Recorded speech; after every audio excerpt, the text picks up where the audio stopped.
President Truman signs the proclamation putting the Atlantic. 4 avril 1949, les États-Unis, la France, le Royaume-Uni et 9 autres États occidentaux signent un pacte militaire à Washington. Ils créent l'organisation du traité de l'Atlantique Nord, l'OTAN. 14 mois après le coup de Prague, la prise de contrôle de la Tchécoslovaquie par le Parti communiste, l'OTAN est la réponse occidentale au bloc de l'Est. Sa mission, la défense collective. Chaque pays s'engage à porter secours aux autres en cas d'agression armée. Au fil des ans, la Grèce, la Turquie, puis la République fédérale d'Allemagne rejoignent l'organisation. Vient alors la riposte du bloc soviétique.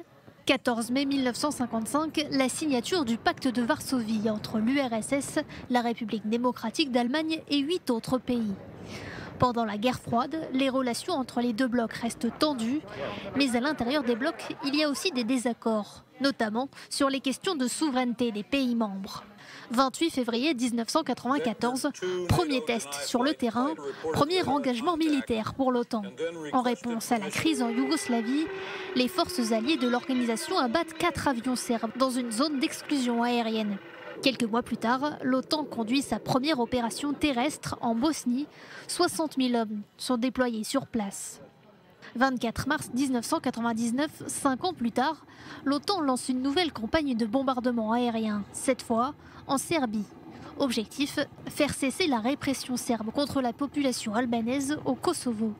3 octobre 2001, moins d'un mois après les attentats du 11 septembre, l'OTAN active pour la première fois l'article 5 de sa charte sur la solidarité mutuelle entre les États membres.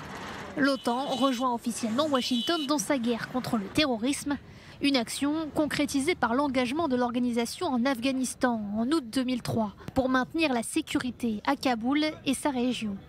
31 mars 2011, c'est en Libye que l'OTAN décide d'agir.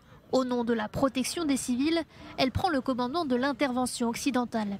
L'opération Unified Protector durera 7 mois. Elle conduit au renversement de Mouammar Kadhafi. 21 mars 2014, regain de tension avec Moscou. Après l'annexion de la Crimée, l'OTAN annonce la suspension de sa coopération militaire avec la Russie. Depuis, les relations entre Moscou et l'OTAN resteront mises à l'épreuve malgré l'apaisement.